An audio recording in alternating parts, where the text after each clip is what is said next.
அரவிந்தர் தவ வாழ்க்கையை பாண்டிச்சேரியில் மேற்கொள்ளும்போது மகாபாரதத்தில் இருக்கிற ஒரு 750 வரி சத்யவான் சாவித்ரி கதையை அவர் ஒரு 24,000 வரிகள் கொண்ட ஒரு புத்தகம் எழுதுறாரு சாவித்ரின்னு. அந்த சாவித்ரி புத்தகத்தில் உள்ள அந்த பாத்திரம், அதில் உள்ள அந்த பராசக்தியை அவர் அருவமாக தன்னுடைய மனதில் பார்த்தது. அலிப்பூர் சிறையில் கல்கத்தாவில் கிருஷ்ண பரமாத்மா சாவித்ரி பற்றி அரவிந்திட்ட சொன்னது, கொடுத்தது. அது பிற்காலத்தில் அந்த நூலில் உள்ள அம்சம், அந்த பாத்திரம் இந்த உலகத்தில் எங்கேயுமே உருவமாக இல்லை. பல தெய்வங்கள் இருந்தால் கூட சாவித்திரிக்கென்று கோயில் இல்லை. சாவித்ரி நூலில் அரவிந்தர் சொல்லக்கூடிய அந்த மகாசக்தி, அந்த பிரபஞ்ச சக்தியை மனித சமூகம் எங்கேயுமே பார்க்க முடியாத ஒரு காலகட்டத்தில் அதற்கு உருவமாக ஒரு கோயில் எழுப்பணுங்கிறது அன்னை அன்பர்களுடைய ஒரு கனவு. சரிங்க.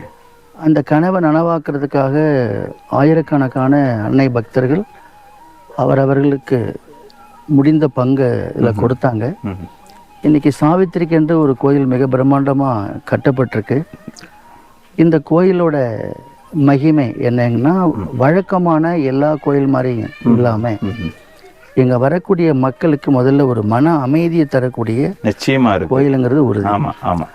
ரெண்டாவது, இது ஏதோ ஒரு கோயிலுக்கு வந்தோம், இந்த கோயிலுக்கு நமக்கு சம்பந்தம் இல்லை, கொஞ்ச நேரத்தில் நம்மள வெளியே அனுப்பிச்சிருவாங்கன்ற எண்ணம் அங்கே கிடையாது. சரிங்க. வரலாம், சாப்பிடலாம், இருக்கலாம்.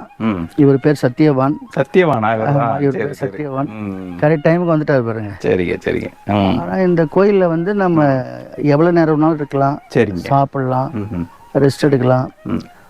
இங்கேருந்து போகணும்னு தோணாத அளவுக்கு ஒரு தாய் வீட்டுக்கு வந்த மாதிரி ஒரு ஃபீலிங். சரிங்க. நம்ம கோயிலுங்கிற ஒரு ஃபீலிங் இருக்கணும் அப்படிங்கிறது.